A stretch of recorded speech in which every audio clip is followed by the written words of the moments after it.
Yes, people, welcome back to the 1894 for a brand new video. Today we're going to be talking about the future of Raheem Sterling at Manchester City Football Club. Let's get right into it. Okay, Rebels, Sterling is a player who has been under quite a lot of scrutiny over the past, I suppose, 18 months.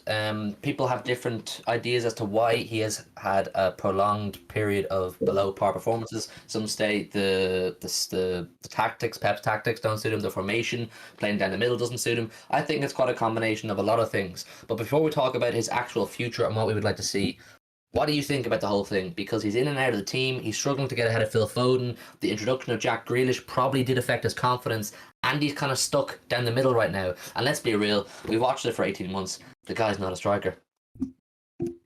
Yeah, no, I completely agree with you. I think we had this discussion off camera about 4 or 5 times at this stage. It's a combination of everything, and now it still has me thinking though. If he's as world class, if he is as good as people make him out to be, as I made him out to be for 3 or 4 years, he has to be able to adapt, whether it be a striker or not, whether there be a striker in the system and he's playing off him or not. He has to be able to adapt. That's my main point at the minute. But if he is out, I've been giving him stick now for, I'd say, about, like you said, 18 months. He would make me so happy if he proved me wrong. It's not that I want him on his current form. I mean, I wouldn't want to keep him when we have players and he's keeping some players out of the team, like we saw on the Champions League. I want him to be back on his top form. Yeah, we know exactly how good Sterling can be, and you know it is natural for players to have dips in form. You know, we see players like Gundogan had quite a bad period for a while there just before last season. Bernardo, who's on fire right now, has had his down moments as well. And De Bruyne, one of the best players in the world, has his down moments. But Sterling's in quite a unique position right now, whereby his below par performances, I suppose you could call it, or just poor performances, have been going on for quite some time. So I'm not going to sit here and say you're wrong to think there's no future for Sterling at Manchester City, because I do understand the frustrations of fans when they see Sterling looking a shadow of what he once was. I mean, it's quite short memory to just disregard what we saw in the Centurion season and the season after. So we do, and he's not an old man by any means, you know what I mean? I don't know what he is, maybe, what is he, 27, 26, 28? Yeah, 27. So he's not an old man. Like, he's still got a long time left in his career. And I do believe a player of his quality doesn't just turn to crap overnight and is unfixable. I do think there's quite a player in there. And I think when you talk about the striker situation, which is probably the hottest topic around Manchester City of recent months, because, you know, we were linked with Kane, that didn't happen. And then whenever we don't score enough goals in a game this season, everyone says, oh, they need a striker. I do think that bring in a striker, bring in someone like a Haaland, you know, we can cross our fingers that may happen someday, or even a Harry Kane if that happened. I do firmly believe that immediately will help Raheem Sterling. I wouldn't be surprised that if you see over this current international break, Sterling put in a few good performances for England, maybe playing beside Kane or Calvert-Lewin or Watkins or whoever's in that England squad at the moment. I'm not too sure. I do think certain things will help Sterling improve. Okay, so the next point I want to make about Raheem Sterling is it's not so much what we see on the pitch, because obviously it has been a frustrating watch for quite some time. You know, we know Sterling is not the man I would anyway personally want to see in a one-on-one situation. We've seen him mess them up too many times, and obviously he just isn't putting in the performances he used to. But a point I want to talk about is more off the pitch related, which is obviously he is a massive brand, Raheem Sterling. It's not just any old player we're talking about here, that if you let him go, it's a bad player, we got rid of it, it wasn't his time, you know, it wasn't working out for him. Raheem Sterling is a global brand. Obviously, he's not on the same level as, say, like CR7 or Messi or those kind of things, but he's still a massive brand, particularly within the UK. He is a household name. He attracts a lot of sponsorship. He's one of the leading men for fighting against racism in football and racism in general, and rightly so. And I think that's something that as City fans we should be really proud to have someone who is so passionate about that sort of thing, because it's obviously really, really important. So if you choose to just simply cut ties with Sterling and let him go, you're not just letting go of potentially once again a really good footballer, but someone who is a really important figurehead in world football. What do you think, Darragh? Yeah, dead right, 100%, dead right. It's that'd be the thing that has me holding on to him. The fact of what he's done before for us, what he's done as a brand, what he's done as a person. Like you mentioned his fight against racism, he is an extraordinary person. And that would be, I'm sure, if you're losing him, you're losing the amount of leadership in the locker room.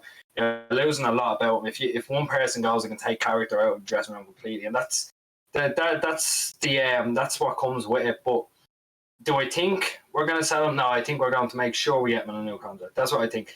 It's different form. There's a lot of things that's going for it. It's him playing through the middle, him playing without a striker. His head isn't in it, very clearly isn't in it. We were watching the Liverpool match, and there's one, I think it's 93rd minute or something. He gets the ball, and he goes to dribble, and he holds it up. He doesn't just go for it. And it immediately came to my mind. Do you remember West Ham last season? We drew 1-0. Mm-hmm. Yeah, he went through. He went straight through on goal, and fair enough, he missed, but he still had the confidence to go through and try to put it away. He doesn't have that anymore. He doesn't have it anymore, and there's so many things, like you said, so much working against him, working in his head. Say, I'm not this man anymore. It's probably Grealish coming in. Probably what he sees online. Probably, there's so much working in his head at the minute, and you can't blame him for going off form. But again, like I said, if he is this world class player, he should be able to adapt on the pitch. Only on the pitch, he should be able to adapt to a system. But I won't even lie. At the start of this video, you've torn me since to say maybe we shouldn't sell him because he just has that amount about him.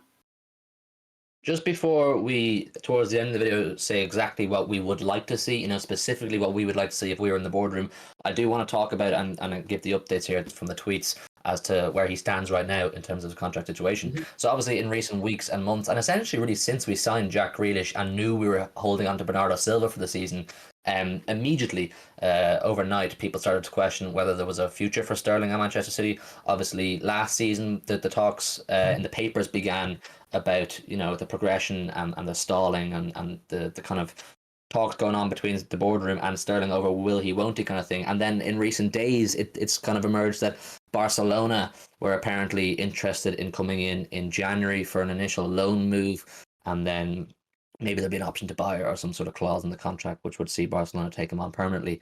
But I personally don't see it. I don't think Barcelona have the finances to fund Sterling. He is one of our highest paid players. I think he's on something like 300 grand a week, or at least 300 grand a week, if not more. I don't know if they could pull that off. Anyway, the tweets as of today from Martin Blackburn and City Extra, of course, as always, credit to them. Man City will reject any bids to sign Raheem Sterling in January, while the club remain focused on persuading the forward to sign a new deal. And of course, talks over a new Man City contract for Raheem Sterling are on hold, with the player wanting to see how much he plays before resuming talks. So it seems that City have decided for this season anyway, in the January window, they do not want to let go of Raheem Sterling. They want to see if there is a future there for him. But Sterling is kind of sitting on the side of the fence whereby he's like, I don't know if I want to commit myself to this club long term if I'm going to be in the exact same sort of rut I'm in now. I think that's reasonable. It's a reasonable stance from Sterling. He's probably saying, I want to get out of this rut I'm in. I just don't know if the way Pep is playing and the players we have in the squad is going to allow me to do so. But then once again, going back to City's side of the fence, the fact that they're saying they want to hold on to him leads me to believe they are open to changing their tactics. Pep is open to changing his tactics in the future, which probably means some sort of a striker coming in. Pep knows, we know, you know, I know, all of you watching at home know, Sterling has played his best football with a very, very good striker beside him. So I would be surprised if City don't view it as an option anyway for future Sterling, that if they get a striker beside him, he can be really good. What do you think of this, Darragh? They seem, according to Martin Blackburn anyway, they seem to want to hold on to Sterling post-January. Obviously, there's no talk of the summer, but Sterling is unsure. You'd be crazy to sell someone who can offer goals when he's in his best form, can offer goals. Especially now when we're going into a season which we're going to slug it out with two people at the top of the league. We're going to try win Champions League, try win everything else. You're going to need everyone you can that can offer goals. And is he offering goals now? No, he's not. He's not at the minute. But there is a way that if you start integrating him on the right, maybe give. I know Mahrez hasn't been playing much, but Jesus on the right, when he needs rest, put Sterling on the right. Look, I know even if he's playing with Torres, if Torres is playing to the middle as well, he's playing with someone who is starting to really come into his own and recognise number 9. If you have Sterling that side of him, I don't see why you won't. With enough games strung together, I don't see why you can't offer some goals or offer even a few contributions. Because he played against Norwich, if I remember correctly, he scored, and that was why I was playing with number 9.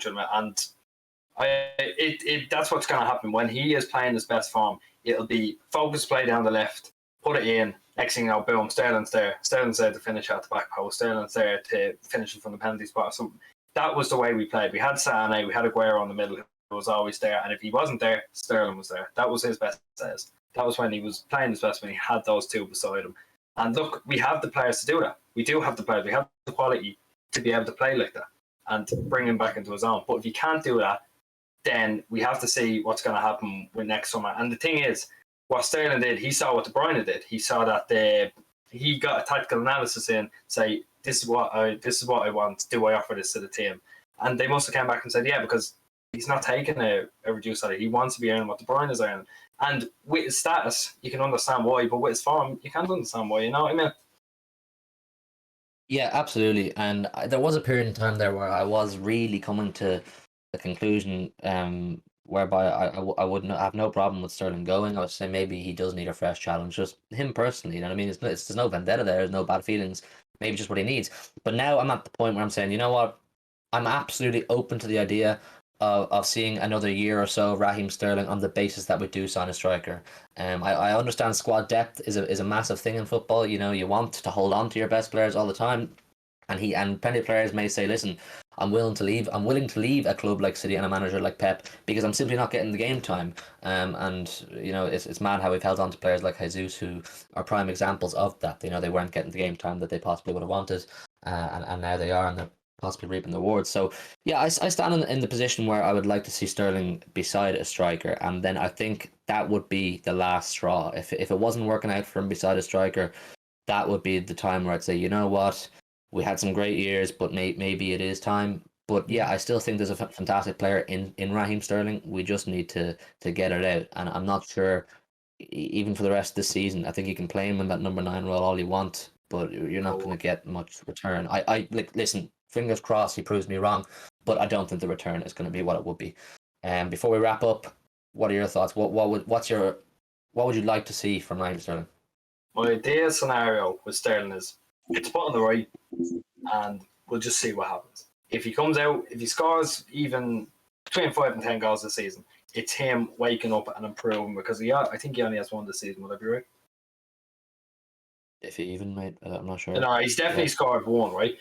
If he can build on it just through the next couple of months, just till what we now we're October, just till January, next few months, if he can get his head down, play a bit of football, force his way back into the team even for a couple of games, pick up a little run of form, that's the start. That's the start to the rebuilding. And if he can rebuild his confidence, you're dealing with one of the best players in the world. I want to sell.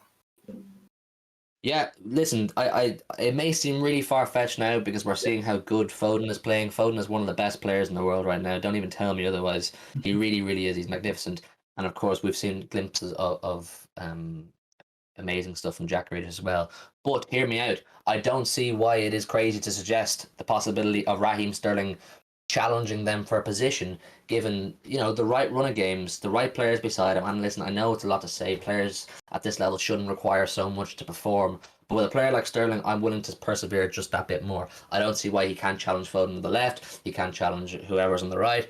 And just generate fantastic competition because that's what wins trophies. You know what I mean? Players competing for places, uncertain if they're going to be playing on Saturday or if they're going to be playing on Wednesday. You don't want any comfort, and I think that's a dimension that keeping Raheem Sterling will add to the team. Listen, I want you all at home to leave your thoughts down below. Do you want Sterling to stay? Where do you think is the best position for him? What does the future hold? I know City fans are very much on the fence about this because his dip in form has been going on for quite some time. So yes, leave a like on the video, leave your comments below on the whole video, give us your thoughts, let us know what you think, and we will see you very soon for the next one.